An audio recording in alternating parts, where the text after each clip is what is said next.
Welcome to Embodying the Divine, a sacred space to return to the stillness within, where your true self is always shining. I'm your host, Vibha Sharma, executive coach, spiritual guide, and founder of Cosmic Ways. In today's episode, we journey into one of the most sacred and universal spiritual texts of all time, the Bhagavad Gita, your inner battlefield and the voice of truth. This ancient scripture isn't just about war or religion. It's a timeless conversation about life, about courage, and about choosing your higher self over fear. Let's take a breath and enter the silence together. Main message: the battlefield within. The Bhagavad Gita opens with a scene of war, the great battlefield of Kurukshetra. But this battle isn't just historical. It's symbolic.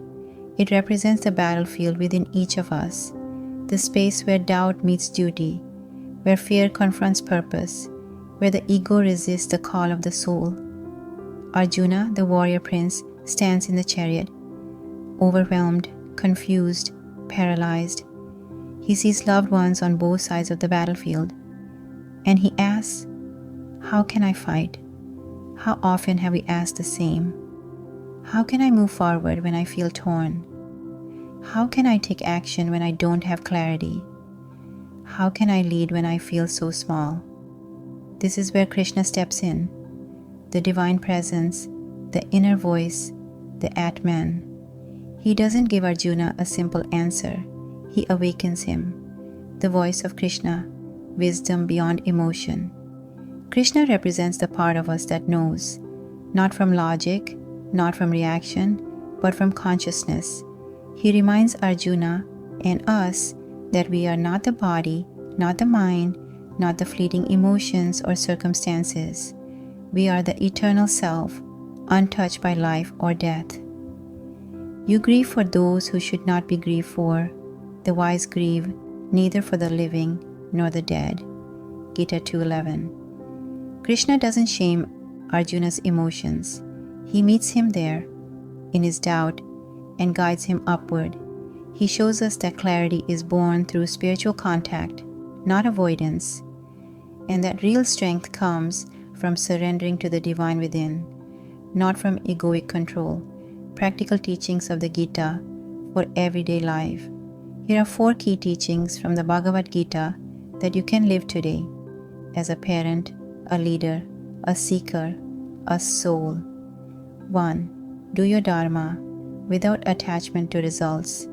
You have a right to perform your actions, but not to the fruits of your actions. Gita 2:47.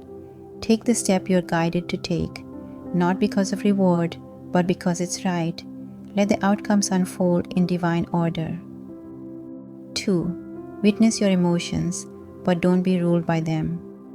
One who is not disturbed by happiness and distress and is steady in both becomes eligible for liberation.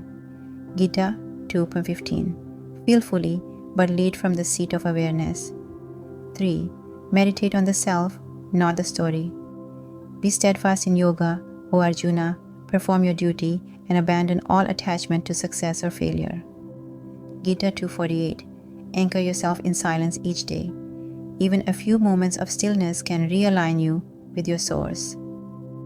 4. Surrender the ego and let the divine act through you. Abandon all varieties of dharma and just surrender unto me. I shall deliver you from all sinful reactions. Do not fear. Gita 18:66. When you're unsure, ask, what would love have me do right now? Let that be your compass. Guided. Pause.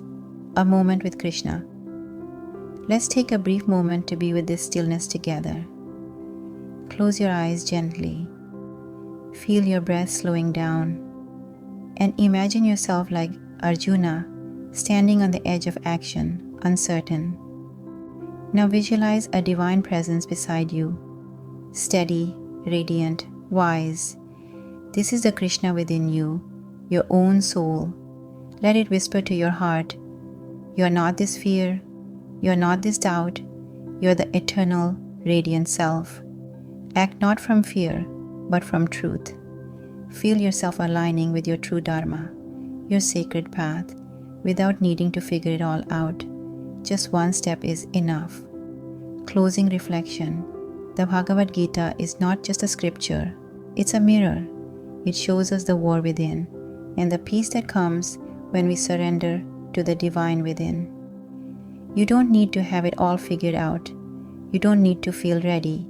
You only need to listen to that still, steady voice that says, "You're already that which you seek."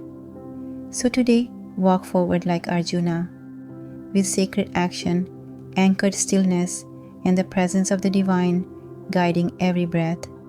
Until next time, stay awake, stay rooted, and keep embodying the divine.